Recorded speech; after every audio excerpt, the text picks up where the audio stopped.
ఈరోజు చాలా సంతోషం. 10 సంవత్సరాల తర్వాత ఈ యొక్క బైరంపల్లి గ్రామ ప్రజలతోని రైతులతోని ఆశీస్సులతోని ఈ రాష్ట్ర ప్రభుత్వం ఏర్పడ్డది.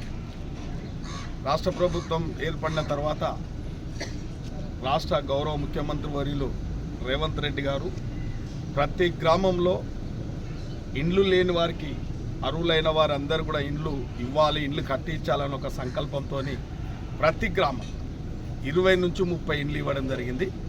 ఇలా బైరంపల్లిలో కూడా 20 ఇండ్లు ఇవ్వడం జరిగింది, 22 ఇండ్లు ఇవ్వడం జరిగింది. అందులో పూర్తి చేసుకున్నారు.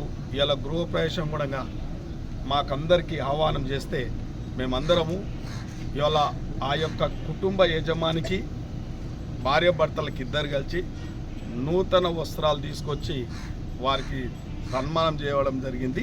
గృహం నిర్మాణం చేసుకున్నందుకు ఒక పేదింటి కళ వారికి వాళ్ళు చెప్తా ఉన్నారు. ఇండ్లల్లో ఒక 20 ఏళ్ళ కళ సాకారమైంది, పెంకుటిళ్ళల్లో ఉంటుంటామని చెప్పి సాక్షాత్తు ఆ గృహ యజమాని చెప్తా ఉన్నారు. కాబట్టి ఏదైనా కాంగ్రెస్ పార్టీ వచ్చిందంటే ఇవాళ 10 సంవత్సరాల తర్వాత మళ్ళీ అభివృద్ధి కార్యక్రమాలు ఇదే గ్రామంలో 22 ఇండ్లు ఇవ్వడం జరిగింది, 120 రేషన్ కార్డులు ఇవ్వడం జరిగింది.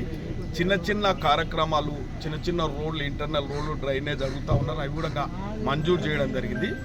ముఖ్యంగా రామచంద్రపురం నుంచి చిల్కమారి వరకు ఈ రోడ్ అంతా సింగిల్ రోడ్డు అస్తవ్యస్తంగా ఉంది. బ్రిడ్జిలు లేక కూడా ఇబ్బందులు పడుతూ ఉన్నారు. కాబట్టి దాదాపు రామచంద్రపురం నుంచి చిల్కమారి దాకా ఒక 10 బ్రిడ్జులు శాంక్షన్ చేయడం జరిగింది, శంకుస్థాపన కూడా చేయడం జరిగింది. ఇలా మీరు అందరు చూసిన ఈ ప్రాంతంలో మీరు అందరు తెలుసు, టేకులపల్లి బ్రిడ్జ్ వల్ల రైతులు ఎంత ఇబ్బందులు పడుతూ ఉండరో ఆగ మేఘాల మీద యుద్ధ ప్రాతిపదికన జరుగుతూ ఉంది. రాజకీయాలు కావు. ఇలా 10 ఏళ్ళు చూసిరు ఒక ప్రభుత్వాన్ని, ఒక ప్రజాప్రతినిధులను చూసిరు. ఇలా మాకు కూడా అవకాశం ఇచ్చారు, 2 సంవత్సరాలు అయింది. ఇంకా మీరు కూడా రాజకీయ నాయకులు వస్తూ ఉంటారు, పోతూ ఉంటారు. మీ గ్రామాన్ని, మీరు చిన్న గ్రామం, మీరు అందరూ కూడా వ్యవసాయం మీద ఆధారపడి బతికే రైతులు మీరంతా. కాబట్టి వేసేజాలకు పోకండి, రాజకీయాలకు పోకండి. వచ్చిన అవకాశం సద్వినియోగం చేసుకోండి. వీళ్ళ మీరు అడిగిన పనులు కూడా తెల్లపేపర్ మీరు రాసిచ్చారు. ఇప్పుడు ఒక పెద్ద మనిషి అడుగుతూ ఉండే ఆడ గుమ్ములు వేయాలంటే వేస్తూనే ఉన్నాం, ఎప్పుడు వేస్తారంటు మళ్ళీ అంటే 10 ఏళ్ళు చూసిండు, అట్లా చూసి ఆశపడ్డాడు కాబట్టి ఆయన అట్లా మాట్లాడుతూ ఉన్నాడు. కాబట్టి అట్లా కాదు. ఇది చేతల ప్రభుత్వం, ఇది మాటల ప్రభుత్వం కాదు, ఇది చేతల ప్రభుత్వం. ఇది ఆచరణలో చూస్తారు.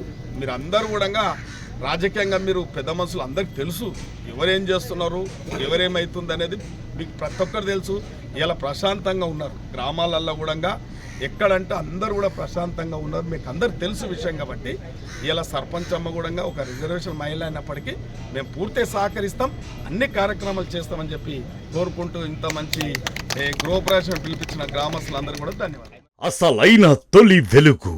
ఫాలో వాట్సాప్ @తొలి వెలుగు official.